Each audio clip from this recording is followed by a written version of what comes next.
Welcome back, ladies and gentlemen. Here we are once again inside the AFC. I'm just as amazed as you are for another podcast of the AFC, and a very special guest today, calling in from Huntsville, Alabama, is Mr. Joshua Jones. Welcome, Mr. Jones. Hey, thank you for having me, man. Fun fact, one of my best friends, his name is JJ. Yeah, pretty common. I tell people my name is plain. The dude is pretty cool. My name is sadly plain, though. Nah, Joshua Jones, JJ himself. Come on. Josh Jones, JJ. Oh, do you have a middle name? I do. JMJ, Josh Miles Jones. Miles. Oh, so you're Joshua MJ. Yes, sir. All right. No, you can have fun with that name, especially in this business. Yeah, I do like the symmetry of it. You know, I was just watching not too long ago the original Space Jam. Yeah, Yo, good film choice, man. I tried. I haven't watched it yet. The new one, like I saw it. It's right there in front of me. But Yeah. then I just I had it, I believe I could fly moment where I just had to see MJ in the 90s just at 11 o'clock at night shooting hoops in his driveway, you know? Hey, understandable, man. Understandable. And I'm legit getting chills at the moment because it's for me, it's I'm still 10 years old, you know, like I haven't Yeah. been, I've grown, things have changed, but not the guy on the inside, you know? Oh, yeah. No, you got to stay true to you, man, for sure. You do you, boo boo. That's what I tell people. So what's going on, man? Did you grow up in Alabama? I did. Born and raised here in Huntsville, man. Sweet. So what's it like down south? So it's interesting. I'm actually north east corner of Huntsville, close to this little area, New Market, and it's kind of, you leave the city and then boom, you're in kind of what I guess everyone typically thinks of Alabama. But we have NASA here, and I mean just a ton of engineers. We've got the Army base here. Yeah. So I mean that brings in such an influx of people, all kind of different people from everywhere. So it's pretty cool. I like the peace and quiet of home, but it's really cool being, so close to so much cool stuff and different people. Oh, right on. Good. Actually, one of my bartenders, Daniel, he's from Alabama, and he Okay. has told me stories. Brilliant guy.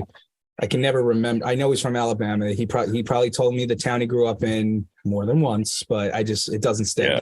But he told me a lot about how he went to engineering school. He did serve in the military. Okay.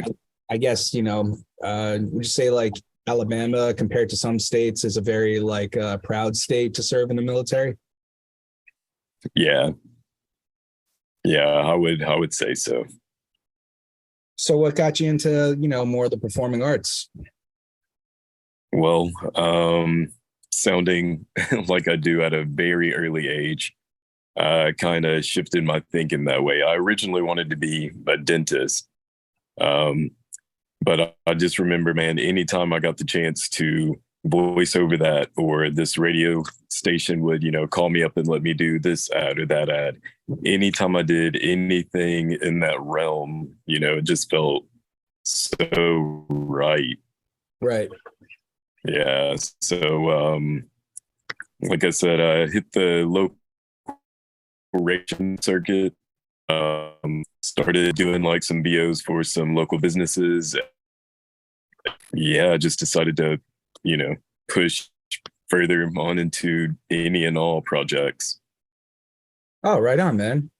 So, I mean, you do have an outstanding voice. What type of voiceover acting have you been doing lately?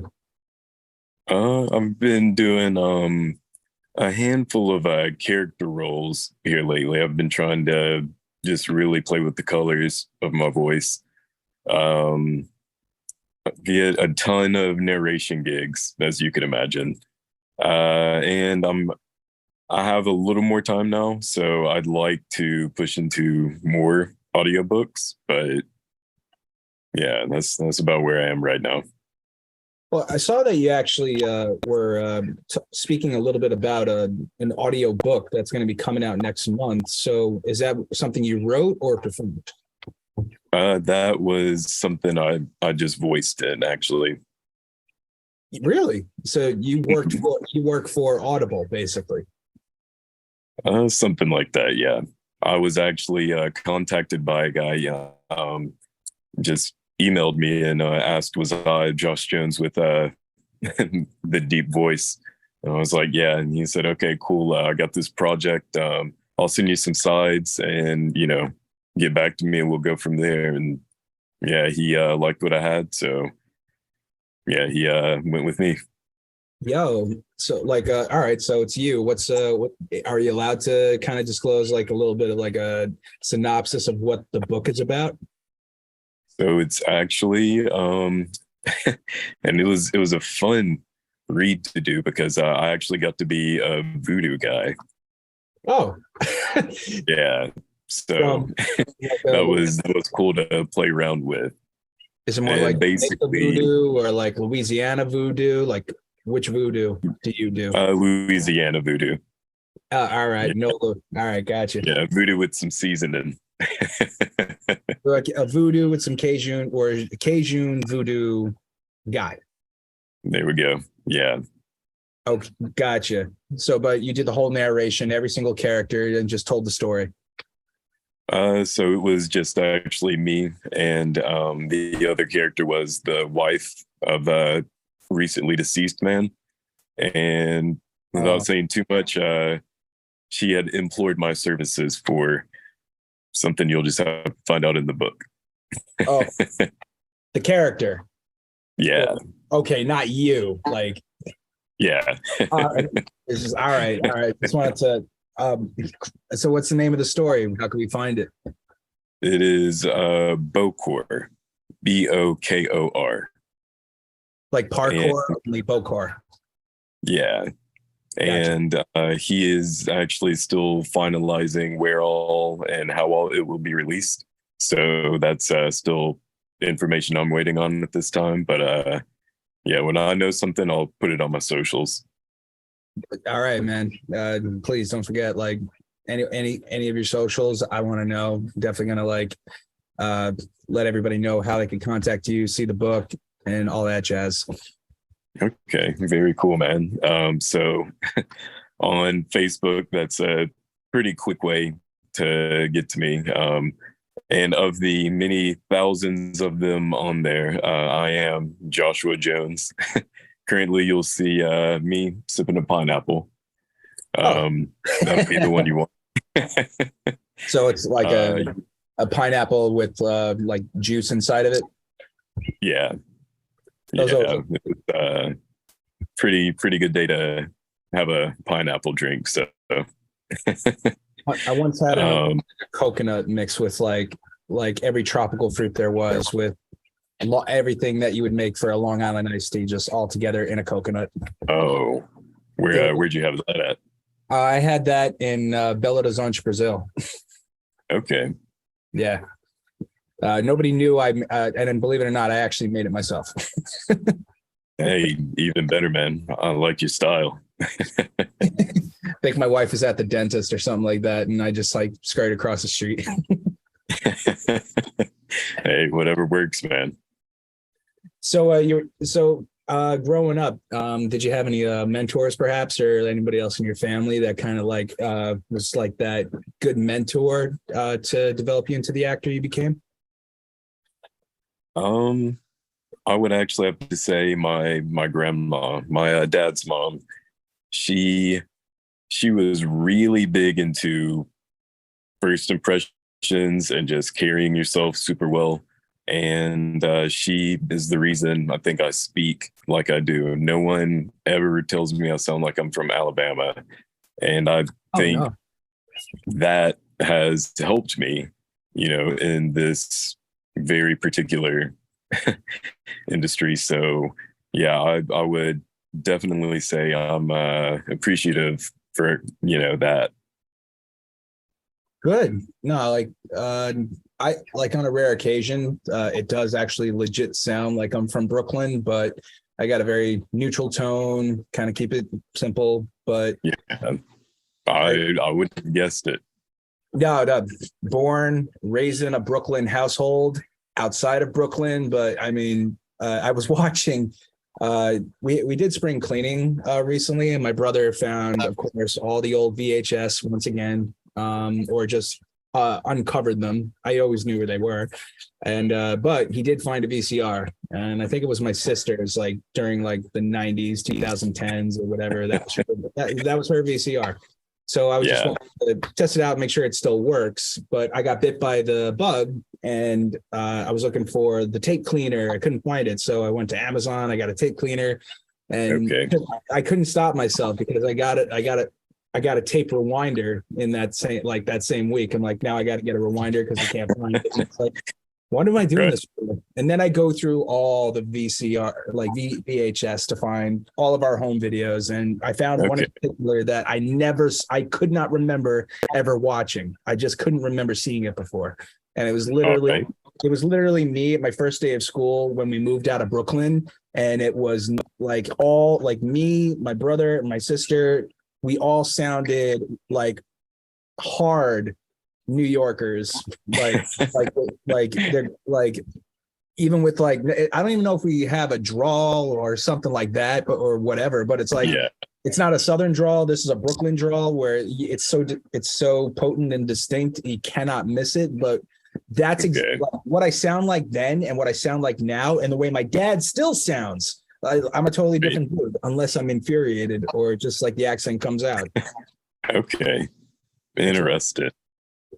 I don't know. Like I spoke a lot as a kid, but in high school, it's just like I decided to stop talking. So I guess the articulators just kind of numbed out. Okay. Yeah, it's a long story. Other podcasts, you can kind of put pieces together. But have you ever had to put on the Alabama accent, for a role or a play or anything? I have, and I mean, it's not really all that hard to kind of slip on into it. I'm surrounded by it every day, but yeah, beneficial at times. What's the film community like in Alabama? Um, Actually, like things are happening. So like Huntsville is not a film city, but it's kind of a little HUD, between a handful of them. So it's cool. In the past, like 5 years, seen a lot of production come to town. And I actually was working for Love and Marriage Huntsville myself. What's that? Love and Marriage, Huntsville. It's it's a show, reality show. They follow couples here in town. Some of them own businesses, and it's just kind of the ins and outs of life. Oh yeah, remind Yeah, great reminder. So will we see that on TLC maybe or one of those type it's of actually on OWN, Oprah's network.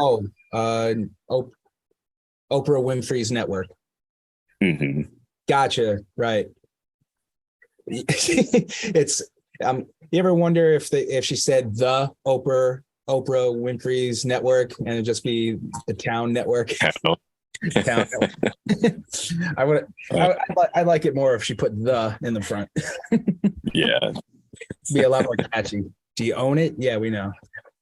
Sorry. yeah, I that go and a handful of other things. yeah, like I have too much to think about at the moment. Definitely don't want to go off in that direction.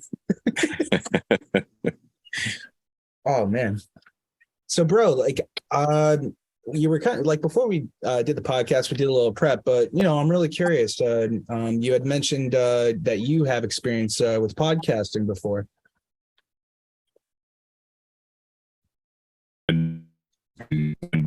To a friend of mine, putting together some fun loving people and throwing a camera at us. And through that, we ended up with Huntsville Insider. So Huntsville Insider was basically like the word on the street, what's going on in the neighborhood. Yeah, that's it, man. So, yeah, what we do with all the growth that we have here in town, I mean, new restaurants and businesses, things to do, stuff like that popping up left and right and up and down and in front and behind, like everywhere. We just kind of got ahead of some places, would sit down with the owners, get a number from them, get the logo, shoot the brief for 7 to 10 minutes and just kind of do a, hey, everyone meet them. Here's what they're about. Go see them, Oh, that's awesome, man. How long have you been doing that show for? We had a break for a bit. Schedules getting different, things like that. But we had ran for about, a little over a year, actually. Oh, right on. So like, was that during the pandemic or like immediately after things kind of died down and just like it was post pandemic and things getting, back in full swing. So yeah, just sending the people down to do something, to all the cool places we were able to come across. Oh, right on. Did you have like if you can't say like a favorite or like a really good experience at one location? Yeah, I don't know. It's kind of hard to rank some of them, but one that does stand out is we were actually invited to the Rage Room. And getting to suit up and bust out old TVs and tear apart microwaves and all that stuff. That was a pretty cool episode. Made for some really, really good footage as well. Oh my God. That actually does sound incredible, brother. Like I don't know when that actually legitimately started, but I always wanted to do something like that.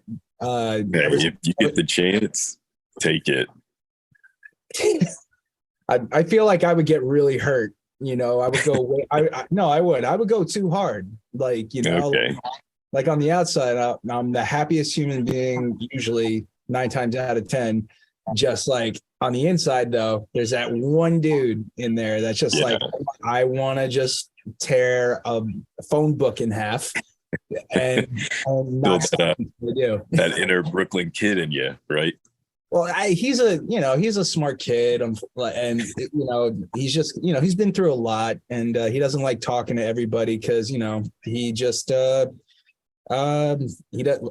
I don't know, man. He just doesn't like bullies, and it's like he wants to protect his little brother from kids down the street, and he always got hurt, and the little he's never like gotten a thank you in his life for the most part. And if he did, it was so like passive where it's like disingenuine of gratitude, where it's like, you know what?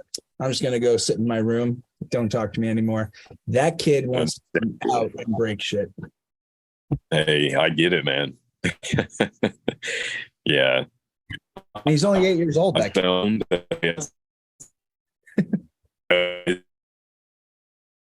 got I sound the way I sound, but I am all of a whopping 5'5". So yeah, I think I got a little guy still in there too. Were you always like on the shorter side of your class growing up? Yeah, man. It was like I don't know, after second grade, everybody else kept going up and I was just kind of staying the same. I think I gotta take a Google moment and just find out how tall actually is Kevin Hart. I I think It's at five the top of the list. two. How tall is Kevin Hart right now? He is. Oh my goodness. No, I did not like he just he is. He's not the tallest guy. Yeah, that's real, man. Yo, like I truly wish I was like 3 inches taller. I'd be 6'1", and I probably could Okay. have had. I would love to be 6'1", but not 6 foot. Nah, 6'1". Yeah, just that blip over, right? Just you're over the hump, and it's just kind of like when you're at 5'10". Yeah, I don't know. I'm just I guess average. I might be tall for the Sicilian side of me, but not so much the Irish, and uh, I don't know about the rest. But I don't know. Brooklyn, like, what's the average Brooklynite height? 5'10". All right, I guess on average. Okay then.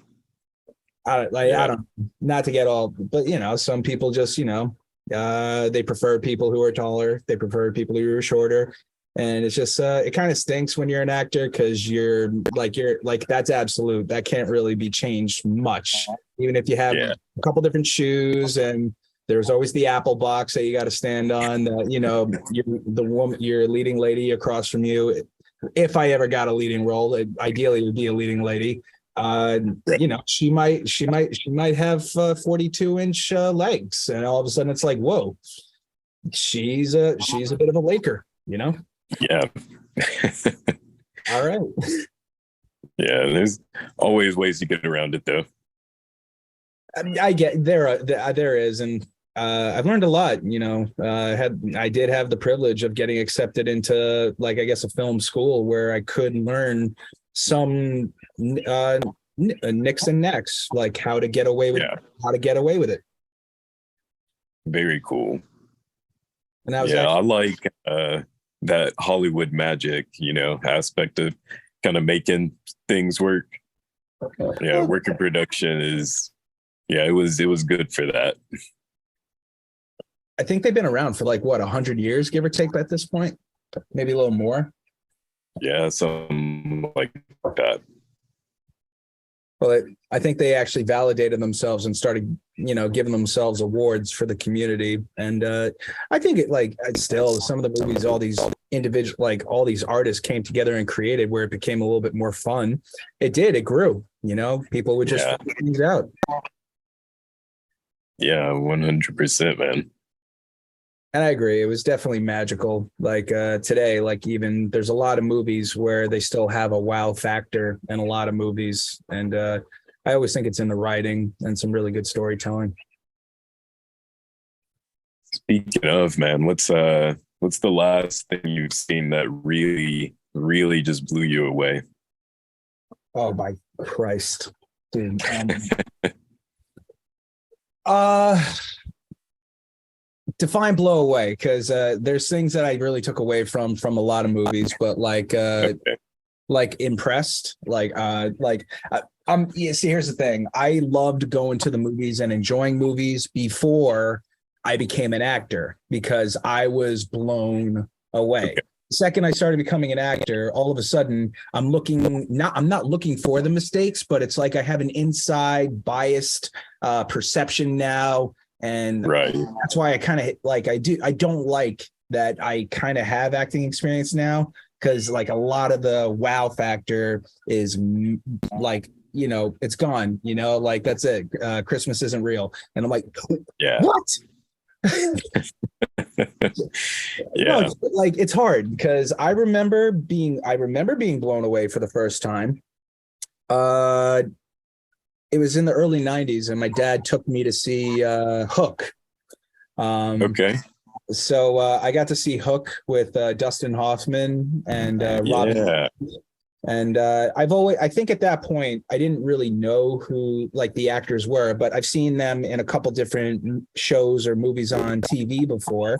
And Right. I was just kind of like, I remember like me and my dad, I probably was not even like 5 years old or something. I have this popcorn bigger than me just on my lap, and Perfect. it's supposed to last the entire movie.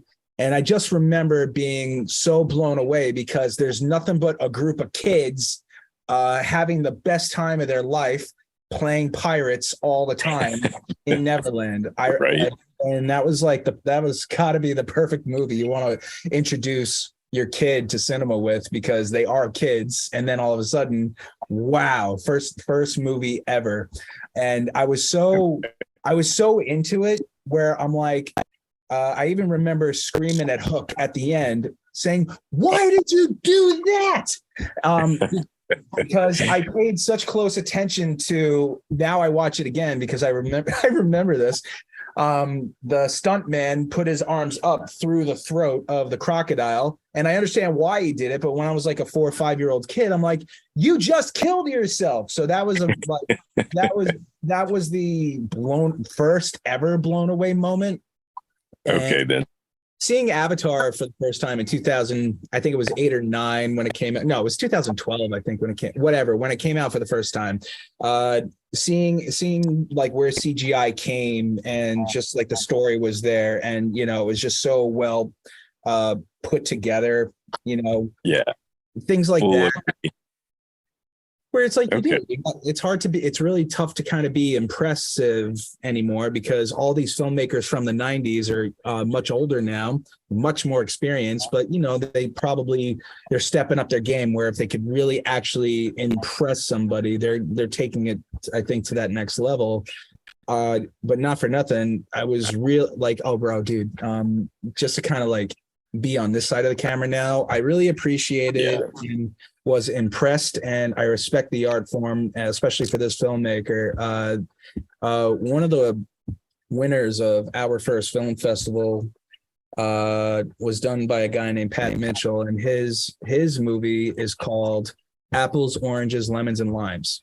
And now, like, I'm not like the audience member anymore. I'm literally now kind of been doing this for 15 years. And when I kind of just sat down for a moment and just watched what this movie was about, okay, I definitely saw the love story factor, but it wasn't like, shoved down our throat. Heavy. Okay. It was very subtle, like almost like it was a symphony orchestra in a sense. All right. Like the whole thing. Like when I look at it from like way back here, and I just kind of look at it for a moment, I'm like, holy shit, very good job. And he was actually able to cut it together and make it look good. I really appreciated it. But it wasn't just one thing about it that, I kind of really liked. Yes, the story was definitely there, black and white. The acting was actually there as well. The music matching the tone of what they were doing was also there as well. That's important.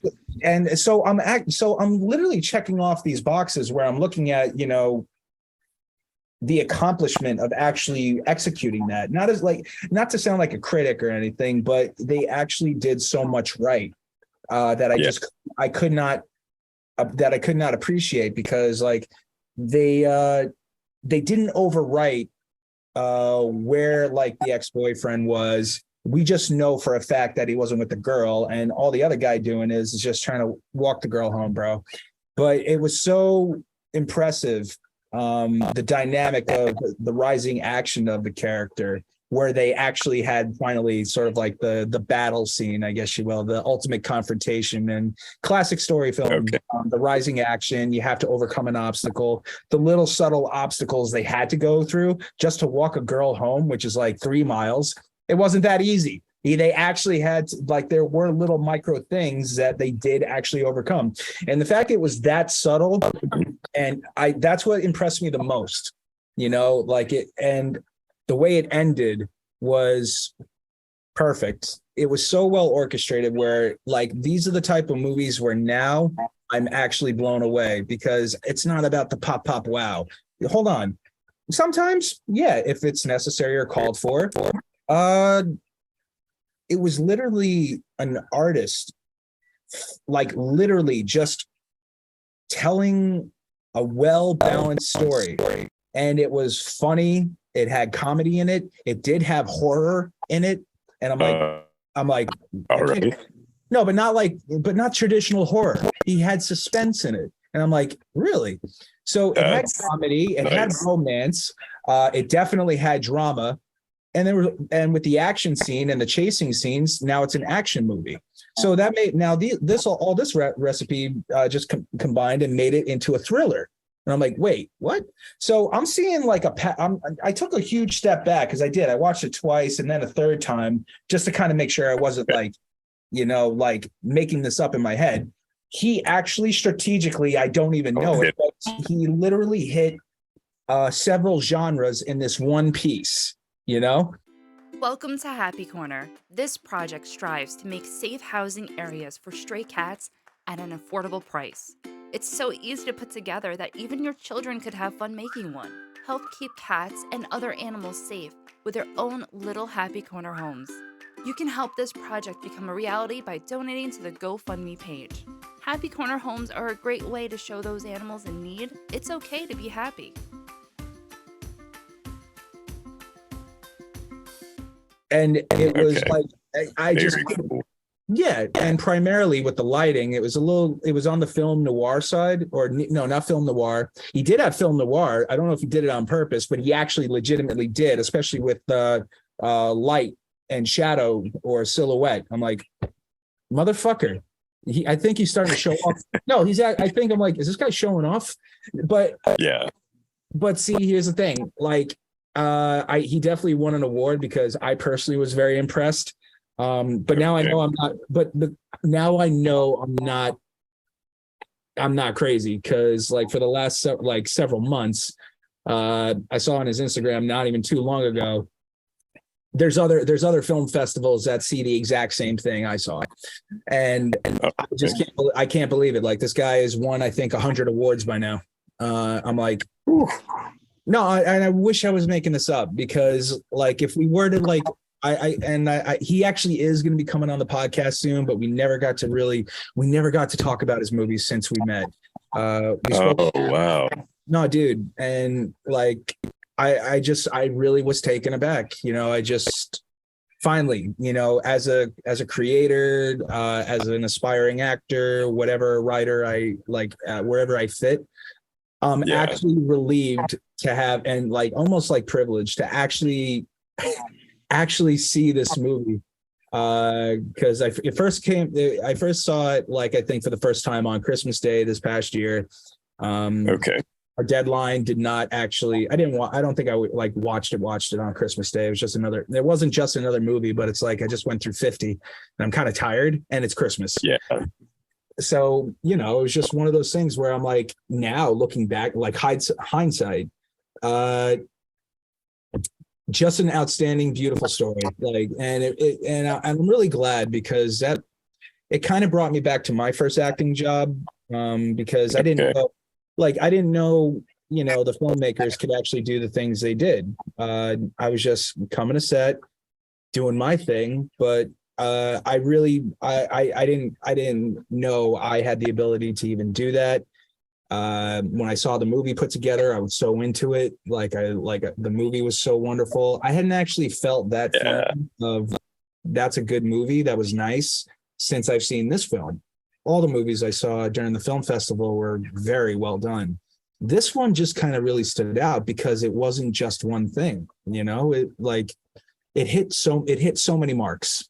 And it even had a moment of not another teen movie cliche acting in it for a moment, and it's like, give me a break. They got this guy's fucking around doing it on purpose. And I'm like, you checked off so many boxes, and I saw all of it. That's what really blew me away, is that it didn't go right over my head, and I'm like, wait a minute, what? So did it in a way to where you were like capturing it as it's coming to you. Yeah, and if he's going to listen to this podcast, I really hope we're probably going to have the conversation before he actually hears this podcast. But at the same time, it's like I'm relieved to have met a filmmaker who actually could do something like that. And I'm really excited to see maybe what he could do in the future with a bit bigger budget, and and that's about it. Like, sometimes you just gotta work with people who are very passionate about this. Trust yourself. And honestly, just breathe and go with it sometimes. Yeah, that's the name of the game. Do you remember your first film when you were a kid? I don't remember first film, but definitely my favorite from back then and even to this day, The Lion King, man. The original, right? Yeah, the original. The original. Yeah, All right. Walk me and through it. kind It's of your like turn. You got to walk me right. through it. You got to take a moment and walk me through it. Like it's all right. It's your podcast now. It's like All right. inside your head. In Alabama. What's Okay. going on with because everybody's seen The Lion King and loves The Lion King, and Right. probably has an opinion about the new one, which had its moments. I really liked it, but go ahead. Same. I agree. Man, for me, just like so many other great VHS movies, it starts with that giant loud THX going across the screen. So fades down, cuts to black. Then we're to that very famous horizon, circle of life. Immediately, I'm like, wow, okay, great open. And geez, man, I mean, just kind of like your movie, it just checked so many boxes. And, I've gone back and seen it multiple times, in my life. And I mean, it keeps on giving, man. One thing in particular that I really liked about it was that Mufasa actually died. What I took away from that, I remember being like, I don't know, 6 or 7 and Yeah. watching that and just kind of being like, okay, so he really didn't come back. And I guess, hey, sometimes people die, but you just got to keep doing what you have to do, though. Kind of an intense lesson to take in at 6, but it was just very kind of real. Like, okay, so it doesn't always just fix itself, the situation. So, yeah, I remember seeing like Simba go his own path and was kind of vibing, just really living it up. So to have to turn around and shift major gears and be the leader of this past that he ran from, I mean, I just really appreciate the story, man. Have you ever caught yourself like maybe speaking the entire movie while it was filming? Yeah, I am pretty guilty, especially Mufasa's parts, if you could imagine. But I don't want to put you on the spot, but what you want to do a quote or like do a few lines? Simba, you deliberately disobeyed me. And what's worse, I you put know. Nala in danger as well. I was just trying to be brave like you. Oh man. Yeah, I'll go I'm toe only to toe with you, brave man. when I have to be.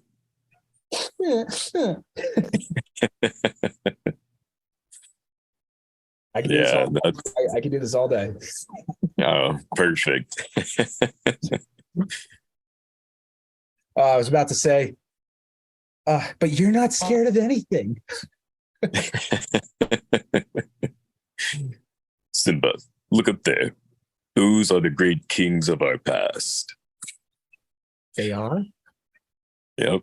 Oh, and dude, of course, Yep. not that one, but Yep. when he's in the clouds, man. Simba, you have forgotten me, and No, thus how forgotten come? you. Yeah, man, that was intense. Yeah, man. No, and they did, bro, they did it all by hand, like, Yeah, so it's like, yeah. how could you not, like, how could you not appreciate something like that where it's just like, they put like sweat equity, probably some blood, For it's like, sure. I think honestly, because it was made by hand, that's what connected us, especially when we were kids, where there's just something authentic about it, where Yeah. that level of attention and detail is what actually we as people, I think, really pick up on. And even the music was done Oh, by hand, so it's like yeah. there was just something about it where it's not over metaversy, where the music is not electric or anything like that. The visualizations are not an impersonation of reality, because we know CGI, it's kind of cool, but for certain now that even though even more so it looks real, that it's still not real. And Right. maybe a cartoon just knows that it's like, we know it's not real, but it looks just nice because it's not supposed to. Yeah. And that's what makes it, I don't know. But it was done by real people, so it just kind of made it more like, I think it was more artistic back in the 90s. I would agree. I would agree with that. Yeah. That's just me, and that is my opinion, as the senator would say to me. But it just kind of puts us in an interesting place where we're now coming more full circle, because just getting a little bit more into like a digital space where, physical performance is so, I don't know, necessary, or it's just because we're so that far away from it. But I feel like it's going to just cycle, and we're going to just reconnect right back into that space of like one-on-one. Even like live theater is probably going to be more enjoyable than the metaverse for the first time, because it's going to be the one thing that you lack so much in your life one day, and then circle of the meta life. Yeah. Yeah, I can see things going that way, man. It's kind of predictable, It's like, are we really that surprised anymore by certain things? Yeah. We are in a rather interesting time, I would say. Doesn't make you feel have you ever heard this one song, No More Fucks to Give? I believe I may have, actually. Oh my God. It saved me in so many different ways, because it's just all of a sudden I had more of like a rhythm, because the times are a little bit interesting, but then all of a sudden a guy just writes a song about it, and then all that shit just kind of goes away. And then that little guy, that little me is just like, no more fucks to give. My fucks have run it dry. I tried to Yes. shopping, but there's no fucks left to buy. Little things like that. So it's like you could still, even though in the best of times and the worst of times, if you allow yourself, you could really find the joy in absolutely anything at any given time. And I think Robin Williams, he kind of he found the joy in this one movie that very few people ever really knew about. Was I think it was called Jacob and his radio, Jacob and radio, something like that. He was a character named Jacob, I remember. And he pretended he had a radio just to cheer up a kid during the Holocaust inside a concentration camp, dude. So it's like, oh, wow. So wow. But that's what I mean, though. He kind of carried that with him. And then never mind. You're going to have to watch it yourself. Okay. Yeah. No. That sounds like I can't something good. But even still, like, as a voiceover actor, there's so much you could take away from that, because it is sometimes you just need to put. This is my dog's nail clipper, so sometimes and it was the first thing in front of me. It's not a vibrator, but it doesn't matter. Here's an insole that was 3D printed. Sometimes maybe you just need to put something in front of you and speak through it to get people's attention on it, where you could just be more playful. And I think that's what a voiceover actor has to be, is just a master of playtime.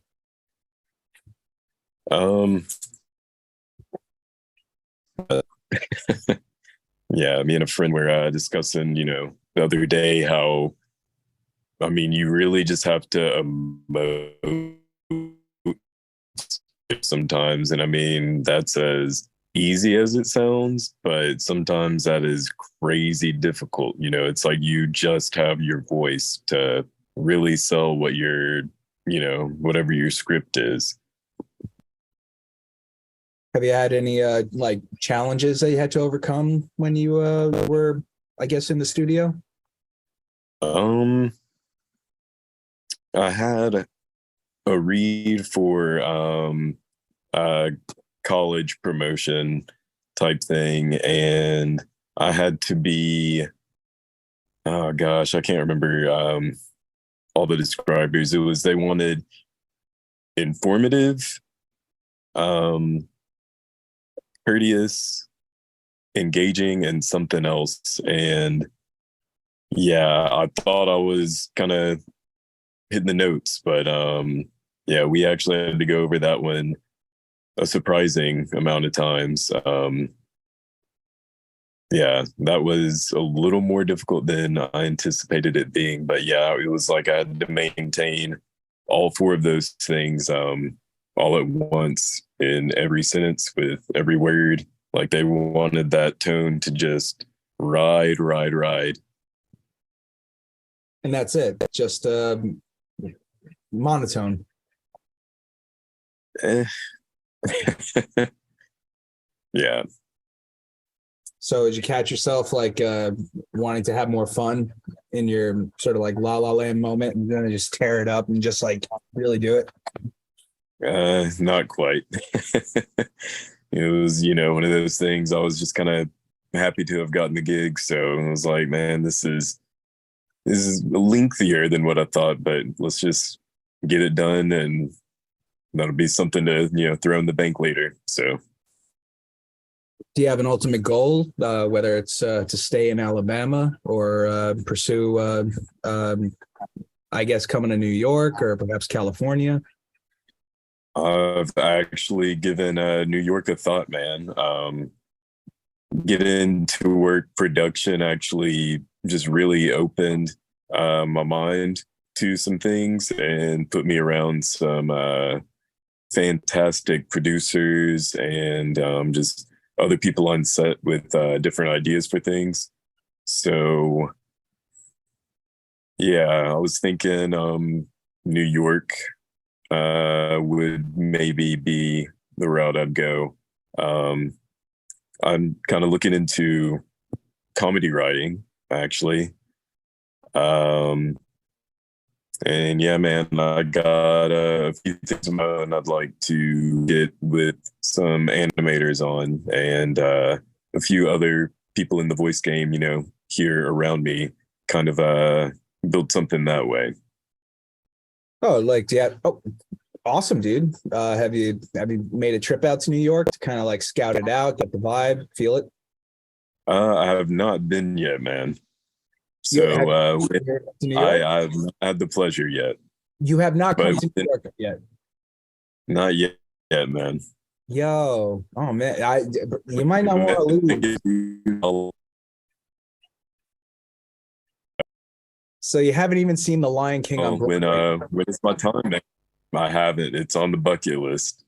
So what if you just came just to watch The Lion King and just to kind of like, I'm here for one reason, just to kind of see it, but go home when you're ready. You might not want to leave the second you come. Yeah. Well, and I mean, I've seen so much, about it, man. The food game looks crazy up there. Dumb good. No, dumb good. Like stupid good. Dumb good. Like Yeah. weird, but not funny good. Like what the hell good? Yeah. Honestly, like nothing goes to And waste. you have to put me on game. Yeah, Oh, you have to put me on game when I'm up that way, man. Yo, pick your poison, bro. Like I've met everybody in the Queen's Chamber of Commerce at like we took a trip to Albany, our state capital, recently. And Okay. I met some like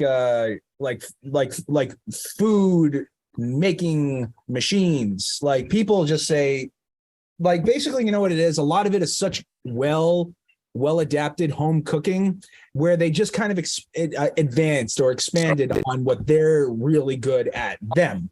And it's to me, like I was so like I'm actually like starting to drool a little bit. I'm sorry. I got over 45 business cards and I sampled everybody's food. I did not have a bad experience from any one of those booths. And you just could taste that it's made by hand. No, but see, here's the thing. You could tell that they actually make things by hand. There's nothing artificial about this. Like this is where like great, if you're eating this while watching the 90s Lion King, you're going to be very happy, dude. Like you can find Okay, that man. in New York.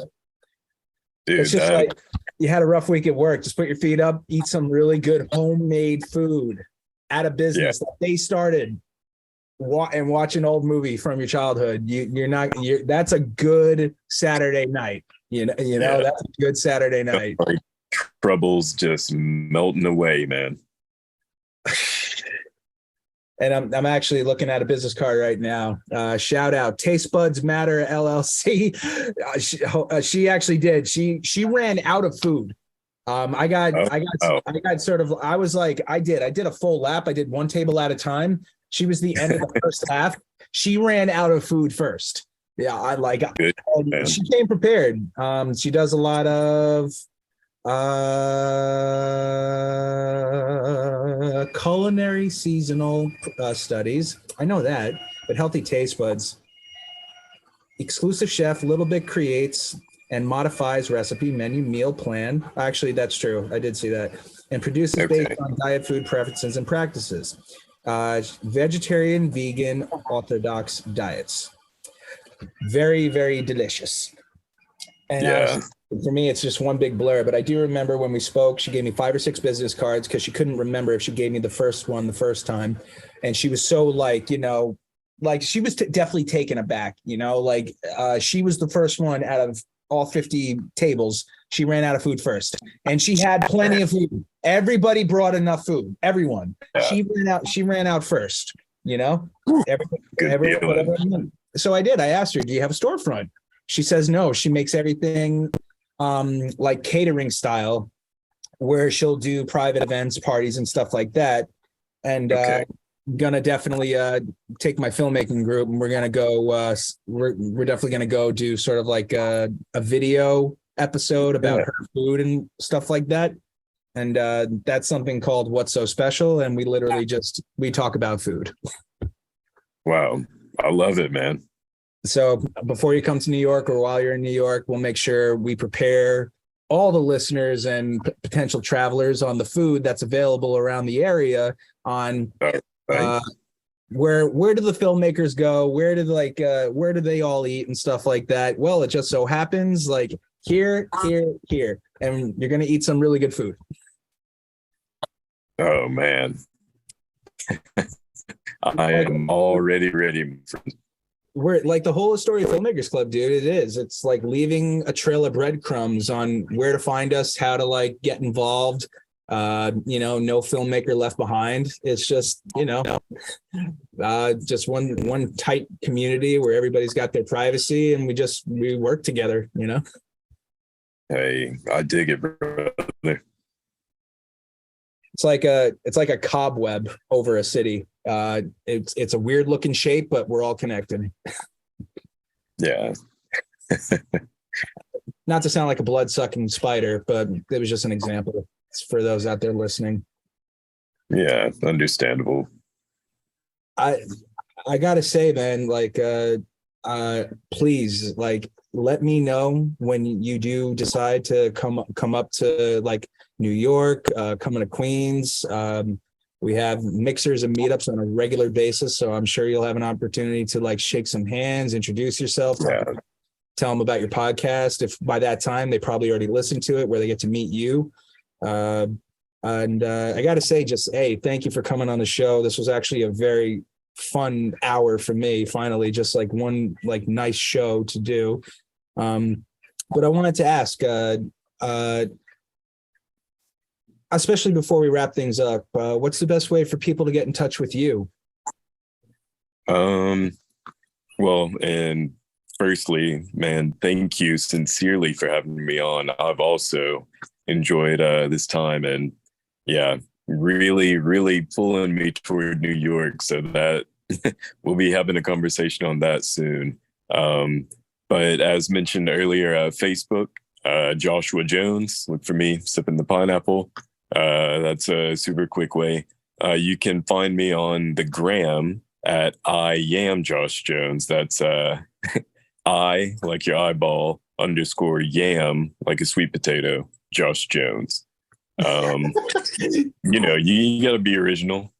No, I mean, I know. It's just like I literally type in people's names because I'm trying to find them because my Instagram is my name. So it's like, fuck.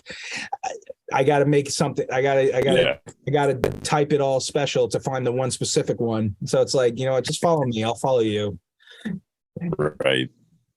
Other than that, anyone looking to talk VO opportunities, you can reach me at my email for that, Joshua m.jonesvocal@gmail.com. You heard it there, folks. So before we wrap things up, Josh, we always do one final segment that we got in a pattern of doing called the right words at the right time. So Okay. just to kind of give you a little backstory, when I first started acting, I was actually reading this book called The Right Words at the Right Time. And it was just a collective of interviews similar to ours. But the question was by Marcy Hopkins to celebrities for the most part, bunch of politicians, athletes, actors, filmmakers, like the household names that we all know today. So every single one of them were telling her the story about their right words at the right time. So I wanted to ask you something similar. Okay. Has there ever been anyone or something that was said to you when you were actually given the right words at the right time that just stuck with you after all this time, and it's helped you overcome like any obstacle you've ever endured, which is still with you to this day? Or do you just have some words of your own that you would like to share with somebody listening? Wow. Powerful way to end an episode, man. I like that. And actually, to answer that the best I think I can, I don't have really one instance of one person's right words, right time. It's actually a collective. If I could, to people like listening to that one lady on the bus in Spain that one time, or that dude that's like, I see him sometimes if I go get lunch, like at the one place, and then he's there, like to anyone that has really ever been like, hey man, I think you have something there with your voice. You should really go for it.